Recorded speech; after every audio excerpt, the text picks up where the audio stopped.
नमस्कार दोस्तों, मैं सोनाली हूँ और आज मैं आपके साथ अपनी जिंदगी की वह कहानी शेयर करने जा रही हूँ जो शायद आपको यकीन करना मुश्किल लगे, लेकिन यह 100% सच है और मेरे साथ हुआ है। मेरे पिता ने अपनी 20 लाख रुपए की शानदार रिटायरमेंट पार्टी में सैकड़ों मेहमानों के सामने खड़े होकर मुझे बेकार बेटी कहा था। हाँ दोस्तों, आपने सही सुना, बेकार बेटी। उस दिन मेरे अंदर कुछ टूट गया था, लेकिन मैंने तय कर लिया था कि अब मैं चुप नहीं रहूंगी। और जब मैंने उन सबको बताया कि उनकी कंपनी का 31% हिस्सा मेरे नाम है, तो पूरा हॉल सन्नाटे में आ गया था। लेकिन इस मोड़ तक पहुंचने की कहानी बहुत लंबी है और आज मैं आपको शुरू से लेकर अंत तक सब कुछ बताऊंगी। हर वो बात जो मैंने सालों तक अपने दिल में दबा कर रखी थी। दोस्तों, कहानी में आगे बढ़ने से पहले बस एक छोटी सी गुजारिश है। मैं हर दिन बहुत मेहनत करके आपके लिए ऐसी सच्ची और दिल छू लेने वाली कहानियां लेकर आती हूँ। अगर आपको मेरा काम अच्छा लग रहा हो तो कृपया सब्सक्राइब बटन को दबाकर मेरा साथ दें। अब चलिए आगे बढ़ते हैं कहानी में। तो दोस्तों, बात शुरू होती है उस शाम से जब मेरे पिता की रिटायरमेंट पार्टी का आयोजन किया गया था। यह कोई साधारण पार्टी नहीं थी। यह मुंबई के सबसे महंगे 5 स्टार होटल के ग्रैंड बॉलरूम में रखी गई थी, जहां का एक दिन का किराया ही लाखों में था। चारों तरफ चमकदार झूमर लगे थे जिनकी रोशनी आंखों को चौंधिया रही थी। महंगे विदेशी फूलों की सजावट थी जिसकी खुशबू पूरे हॉल में महक रही थी। लाइव म्यूजिक बज रहा था और करीब 300 से ज्यादा मेहमान मौजूद थे, जिनमें बड़े बिजनेसमैन, पापा के पुराने दोस्त और शहर के कई नामचीन लोग शामिल थे। मेरे पिता पूरे शहर में एक जाने माने हस्ती थे और उन्होंने अपनी मेहनत से एक बड़ी टेक्सटाइल कंपनी खड़ी की थी जो आज करोड़ों में कारोबार करती थी। इस पार्टी में कोई कमी नहीं थी। खाने में हर तरह का व्यंजन था। एक कोने में फोटो बूथ लगा हुआ था और मंच पर एक बड़ी स्क्रीन लगी थी जिस पर पापा की जिंदगी के पुराने फोटोज चल रहे थे। हर कोई खुश था, हर कोई मुस्कुरा रहा था। लेकिन उस भीड़ में एक मैं थी जो चुपचाप एक कोने में खड़ी अपने ड्रिंक के गिलास को धीरे धीरे घुमा रही थी और बस सबको देख रही थी। मैंने एक बहुत ही साधारण सी ब्लैक साड़ी पहनी थी। कोई भारी ज्वेलरी नहीं, कोई ज्यादा मेकअप नहीं, बस मैं और मेरी खामोशी। क्योंकि मुझे पता था कि आज चाहे मैं कुछ भी पहनूं, किसी को कोई फर्क नहीं पड़ने वाला था। मैं हमेशा से ही इस घर में एक अनदेखी परछाई की तरह रही थी। करीब रात के 9 बजे होंगे जब मेरे पिता मंच पर गए। उन्होंने माइक थामा और सबको शांत होने का इशारा किया। पूरे हॉल में सन्नाटा छा गया। पापा ने अपनी स्पीच शुरू की। उन्होंने अपने संघर्षों के बारे में बताया। उन्होंने बताया कि कैसे उन्होंने शून्य से यह साम्राज्य खड़ा किया। और फिर उन्होंने अपने परिवार के बारे में बात करनी शुरू की। उन्होंने अपनी दूसरी पत्नी यानी मेरी सौतेली माँ का नाम लिया, उन्हें मंच पर बुलाया और उनकी खूब तारीफ की। फिर उन्होंने अपने बेटे यानी मेरे सौतेले भाई आर्यन का जिक्र किया। उसे भी मंच पर बुलाया और कहा कि वह उनके बिजनेस का असली वारिस और भविष्य है। सब तालियां बजा रहे थे। मैं बस एक तरफ खड़ी ये सब देख रही थी। तभी अचानक पापा की नजर मुझ पर पड़ी। उन्होंने माइक में ही कहा, आओ सोनाली, तुम भी आ जाओ यहाँ। मुझे एक पल के लिए लगा कि शायद आज पापा मेरा भी मान रखेंगे। मैं धीरे धीरे मंच की तरफ बढ़ी। मेरा दिल जोरों से धड़क रहा था। जैसे ही मैं उनके पास पहुंची, पापा ने मेरी तरफ देखा और फिर मुस्कुराते हुए माइक में बोले, ये है मेरी बड़ी बेटी सोनाली। और सच कहूं तो यह मेरी बेकार बेटी है जो कुछ भी ठीक से नहीं कर पाती। इसे तो यह भी नहीं पता कि बिजनेस की फाइलें कैसे पकड़ते हैं। दोस्तों, उस पल मुझे लगा जैसे किसी ने मेरे कान के पास बम फोड़ दिया हो। मुझे अपने कानों पर यकीन नहीं हुआ। हॉल में मौजूद लोग जोर जोर से हंसने लगे। कुछ लोग तालियां बजा रहे थे जैसे पापा ने कोई बहुत बड़ा जोक सुनाया हो। मेरी सौतेली माँ के चेहरे पर एक कुटिल मुस्कान थी और आर्यन तो अपनी हंसी रोक ही नहीं पा रहा था। मेरी आंखों में आंसू आने ही वाले थे, लेकिन मैंने उन्हें जबरदस्ती रोक लिया। मैंने पापा की तरफ देखा, लेकिन उनकी आंखों में मेरे लिए कोई पछतावा नहीं था। वह बस अपनी सफलता के नशे में चूर थे। मैं बिना कुछ कहे चुपचाप मंच से नीचे उतर आई। मेरे पैर कांप रहे थे। मैं सीधे होटल के वॉशरूम की तरफ भागी और वहां जाकर खुद को एक केबिन में बंद कर लिया। मैं वहां बैठकर रोना चाहती थी, लेकिन फिर मुझे मेरी माँ की याद आई। मेरी असली माँ जो 10 साल पहले हमें छोड़कर चली गई थी। माँ हमेशा कहती थी, सोनाली, वक्त जब घाव देता है तो वह मरहम भी साथ लाता है। बस खुद को कभी कमजोर मत होने देना। मैंने अपना चेहरा धोया और आईने में खुद को देखा। मेरी आंखों में अब आंसू नहीं, बल्कि एक अलग ही चमक थी। मुझे समझ आ गया था कि अब चुप रहने का समय खत्म हो चुका है।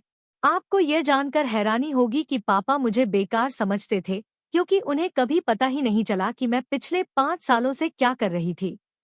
जब पापा ने मुझे अपनी कंपनी में काम देने से मना कर दिया था और कहा था कि मैं घर के काम संभालूं, तब मैंने हार नहीं मानी थी। मेरी माँ ने मरने से पहले मेरे नाम पर कुछ पुश्तैनी जमीन और कुछ गहने छोड़े थे, जिसकी जानकारी पापा को नहीं थी। मैंने उन गहनों को बेचकर और उस जमीन पर लोन लेकर धीरे धीरे शेयर मार्केट में निवेश करना शुरू किया था। शुरुआत में मुझे बहुत नुकसान हुआ, लेकिन मैंने हार नहीं मानी। मैं रात रात भर जागकर बिजनेस मैगजीन पढ़ती थी और ऑनलाइन कोर्सेज करती थी। किसी को शक न हो इसलिए मैं दिन में एक साधारण घरेलू लड़की बनी रहती थी। पिछले 5 सालों में मैंने अपनी सूझबूझ से उन पैसों को इतना बढ़ा लिया था कि आज मेरे पास खुद के 170 करोड़ रुपए थे। लेकिन यह सबसे बड़ी बात नहीं थी। सबसे बड़ी बात यह थी कि जिस कंपनी के पापा आज मालिक बने बैठे थे, उसकी नींव मेरी माँ के पैसों से रखी गई थी। माँ ने मरते वक्त एक ट्रस्ट बनाया था, जिसके तहत कंपनी का 31% मालिकाना हक मेरे पास आना था जब मैं 25 साल की हो जाऊं। पापा को लगा था कि वह कानूनी दांवपेच से उन शेयर्स को अपने नाम कर लेंगे या मुझे कभी पता ही नहीं चलेगा। लेकिन उन्हें नहीं पता था कि मैं पिछले 2 साल से अपने वकील मिस्टर खन्ना के साथ मिलकर सारे कागजात तैयार कर रही थी। मैं वॉशरूम से बाहर निकली और सीधे पार्टी हॉल में वापस आई। पापा अभी भी मंच के पास खड़े अपने दोस्तों से घिरे हुए थे। मैं सीधे उनके पास गई। मुझे देखकर पापा बोले, अरे बेकार बेटी वापस आ गई। जाओ वेटर से कहो कि मेहमानों के लिए और ड्रिंक्स ले आए। मैंने उनकी आंखों में आंखें डालकर देखा और बहुत ही शांत आवाज में कहा, पापा, ड्रिंक्स तो वेटर ले आएगा, लेकिन आपको अब अपनी कुर्सी छोड़ने की तैयारी कर लेनी चाहिए। पूरे हॉल में फिर से सन्नाटा छा गया। पापा का चेहरा गुस्से से लाल हो गया। उन्होंने चिल्लाकर कहा, ये क्या बदतमीजी है सोनाली, तुम पागल हो गई हो क्या? मैंने अपने बैग से एक फाइल निकाली और उनके सामने टेबल पर रख दी। मैंने कहा, पापा, इस फाइल में वो सच है जिसे आपने सालों तक दबा कर रखा।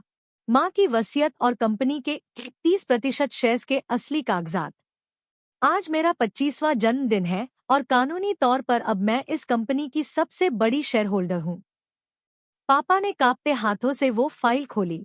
जैसे जैसे वो पन्ने पलट रहे थे, उनका चेहरा सफेद पड़ता जा रहा था। उनकी सौतेली पत्नी और आर्यन भी पास आ गए थे। आर्यन ने फाइल छीन ली और चिल्लाया, ये सब झूठ है, ये लड़की जालसाज है। तभी हॉल के दरवाजे से मिस्टर खन्ना, जो शहर के सबसे बड़े वकील थे, अंदर आए। उनके साथ 2 पुलिस वाले भी थे। मिस्टर खन्ना ने कहा, यह कोई झूठ नहीं है मिस्टर शर्मा। सोनाली जी ने जो कहा वह सच है। हमने कोर्ट से सारे ऑर्डर्स ले लिए हैं और आज से इस कंपनी के किसी भी फैसले के लिए सोनाली जी के हस्ताक्षर अनिवार्य होंगे। इसके अलावा आपने जो पिछले सालों में कंपनी के फंड्स का निजी इस्तेमाल किया है, उसके लिए भी आपको जवाब देना होगा।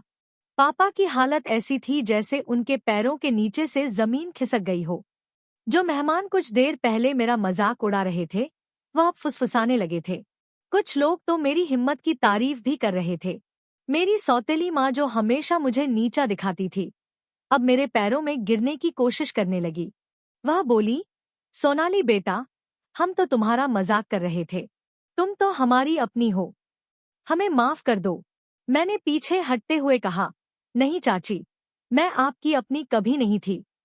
आपने और पापा ने मुझे हमेशा एक बोझ समझा। आज से मैं इस घर और इस कंपनी की जिम्मेदारी अपने हाथ में ले रही हूँ। और हाँ पापा, आपकी जिस कंपनी को आप अपनी जागीर समझते थे, उसकी 31% मालकिन अब वही बेकार बेटी है। उस रात मैंने पापा को घर से नहीं निकाला, लेकिन मैंने उन्हें यह एहसास दिला दिया कि इज्जत रिश्तों से नहीं, इंसान की काबिलियत से होती है। मैंने अगले ही दिन बोर्ड मीटिंग बुलाई और कंपनी में कई बड़े बदलाव किए। मैंने उन सभी लोगों को बाहर का रास्ता दिखाया जो सिर्फ चापलूसी के दम पर ऊंचे पदों पर बैठे थे। आर्यन को मैंने कंपनी में एक मामूली क्लर्क की नौकरी दी ताकि वह समझ सके कि मेहनत क्या होती है। शुरू में उसने बहुत हंगामा किया, लेकिन जब उसे समझ आया कि उसके पास कोई और रास्ता नहीं है तो वह चुप हो गया। पापा अब घर के एक कोने में पड़े रहते हैं। उन्हें अपनी गलती का एहसास तो है, लेकिन अब बहुत देर हो चुकी है। आज मैं मुंबई के उसी आलीशान दफ्तर में बैठती हूँ जहाँ कभी पापा का रुतबा हुआ करता था। लोग अब मुझे बेकार बेटी नहीं बल्कि मैडम चेयरमैन कहकर बुलाते हैं। मैंने अपनी माँ का सपना पूरा किया है और खुद को साबित कर दिया है। दोस्तों, मेरी इस कहानी से आपको क्या सीख मिलती है? मुझे लगता है कि कभी भी किसी को उसकी खामोशी से कम नहीं आंकना चाहिए। खामोशी का मतलब कमजोरी नहीं होता, बल्कि वह एक बड़े तूफान की तैयारी हो सकती है।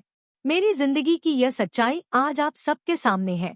मुझे पता है कि समाज में आज भी बहुत सी ऐसी लड़कियां हैं जिन्हें उनके अपने ही घर में बेकार या बोझ समझा जाता है। लेकिन मेरी कहानी गवाह है कि अगर आप खुद पर भरोसा रखें और मेहनत करें तो दुनिया की कोई भी ताकत आपको सफल होने से नहीं रोक सकती। ऐसी ही कई सच्ची घटनाओं से प्रेरित कहानियां हम यहाँ साझा करते हैं, क्योंकि हर इंसान के पीछे एक अनकही दास्तान होती है। ये कहानियां किसी एक इंसान की नहीं होती, बल्कि बहुत से लोगों की जिंदगी के संघर्षों से जुड़ी होती है। अब मैं आपसे कुछ पूछना चाहती हूँ। क्या आपको लगता है कि मैंने अपने पिता के साथ जो किया वह सही था? क्या एक बेटी को अपने हक के लिए इस हद तक जाना चाहिए? अगर आप मेरी जगह होते तो क्या आप भी ऐसा ही कदम उठाते या सब कुछ सहते रहते? अपनी राय कमेंट बॉक्स में जरूर साझा करें। आपके विचार मेरे लिए और हमारे इस परिवार के लिए बहुत महत्वपूर्ण हैं। अगर आपकी जिंदगी में भी कभी ऐसा कुछ हुआ है जहां आपको अपनी पहचान के लिए लड़ना पड़ा हो, तो अपनी कहानी हमारे साथ जरूर शेयर करें। हो सकता है आपकी कहानी किसी और टूटते हुए इंसान को नई हिम्मत दे दे।